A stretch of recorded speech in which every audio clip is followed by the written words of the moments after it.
Conte de fées en français. Le méga démon. Il était une fois où tout était tout sauf triste. Il y avait un village appelé Oura. Les gens de Oura étaient les gens les plus heureux et se saluaient d'une manière plutôt étrange. Oura, quelle belle journée! Hurrah! Quelle belle journée! Hurrah! Voici Monsieur Tape. Et il est le chef du village, alias le Serpenche. Mes chers frères, mes chères sœurs de Hurrah, aujourd'hui, nous nous réunissons juste ici pour le plaisir. Il n'y a pas de raison. Mais avons-nous besoin d'une raison? Non! Bon, et maintenant, bonne journée! Hurrah! Hurrah! Comme je l'ai dit, les gens de Oura étaient les gens les plus heureux. Mais les choses allaient changer très bientôt. Et bientôt, je veux dire maintenant.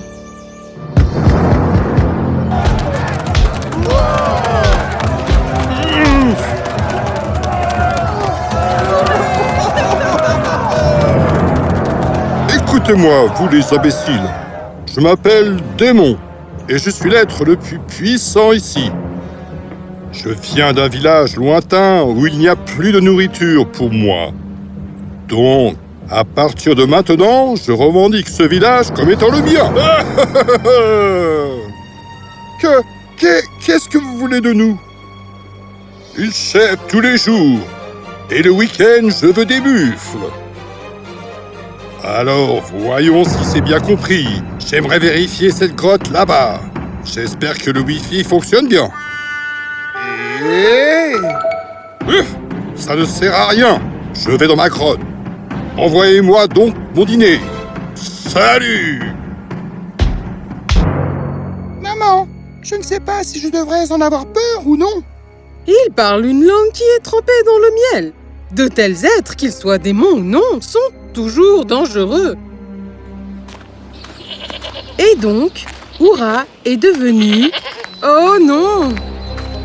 Oh non! Quelle journée horrible! Oh non! C'est au tour de ma chèvre aujourd'hui! Oh non! Les jours devenaient des semaines, et les semaines devenaient des mois, et un par un, tous les animaux du village étaient mangés par le démon. Maintenant, les villageois avaient très peur. Nous n'avons plus de stock à vous donner. Je suis sûr que vous trouverez un moyen.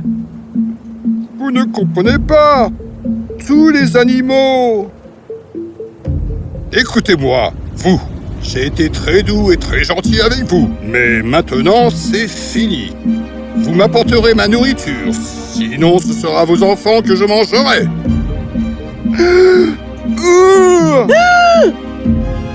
Allez! Allez! Ce soir-là, tous les gens de Oura, maintenant oh non, se sont rassemblés autour du Serpenche. Qu'allons-nous faire? Je ne sais pas. Je ne sais vraiment pas. Je pense qu'il n'y a qu'une seule personne qui peut nous aider maintenant. Et qui est-ce donc? Ha! Le joueur de flûte. Comment pourrait-il nous aider alors que tout ce qu'il fait est de se prélasser au bord du lac toute la journée? C'est le Ourayan bien plus intelligent. Et il est le seul recours que l'on ait. Eh bien, appelez-le. Vous m'avez appelé, monsieur Serpenche? Eh bien, comme vous le savez, il y a un problème. Et vous avez besoin de mon aide? Bien. Je déteste le dire, mais oui. Je pensais que vous viendriez à moi plus tôt, mais mieux vaut tard que jamais. Maintenant, écoutez-moi très attentivement parce que nous ne pouvons pas nous permettre de faire une erreur. Où est ma nourriture? Votre Majesté, nous avons en quelque sorte réussi à rassembler 18 lapins, 2 moutons et un chevreuil pour vous au cours de la semaine. Mais sur notre chemin, un méga démon a tout attrapé et a pris tout le stock. Un Un méga quoi? Votre Majesté, il est 5 fois votre taille et a mangé tous les animaux à la fois devant nous.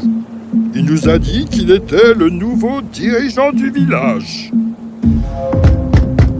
Je ne tolérerai pas. Emmenez-moi à lui tout de suite. Votre Majesté, il vit dans la plus grande grotte et nous a averti qu'il ne devait pas être dérangé. Je vous suggère de ne pas aller à l'intérieur, mais de le défier de l'extérieur. Il bluffe. Un démon plus grand que moi? Allons voir ça. Le Serpenche et les autres villageois accompagnèrent le démon à la plus grande grotte. Alors, c'est là qu'il vit? Vous, espèce de dégénéré, sortez et combattez-moi! Et c'est alors qu'une voix grondante et forte vint de l'intérieur de la grotte. Mais qui est-ce qui me met au défi? Je suis le démon. Qui êtes-vous? Je suis le méga-démon. N'essayez pas de me déranger, sinon je vous écraserai la tête à main nue. Ah bon? Vous pensez que vous êtes si fort? Vous voulez me voir? Le démon fut choqué par l'audace de la voix. Peut-être est-il un méga-démon. Alors je devrais utiliser mon intelligence avant de défier. Si vous êtes un grand, alors donnez-moi la preuve. Montrez-moi une mèche de vos cheveux. Vous me rendez impatient. Mais très bien. Comme je viens de manger, je veux me reposer. Tenez, prenez une mèche de mes cheveux. Une épaisse corde fut jetée hors de la grotte. Oh mon Dieu! S'il s'agit d'une mèche de ses cheveux, je me demande quelle doit être la taille de sa tête. Cela ne prouve rien si vous êtes si grand. Crachez dehors.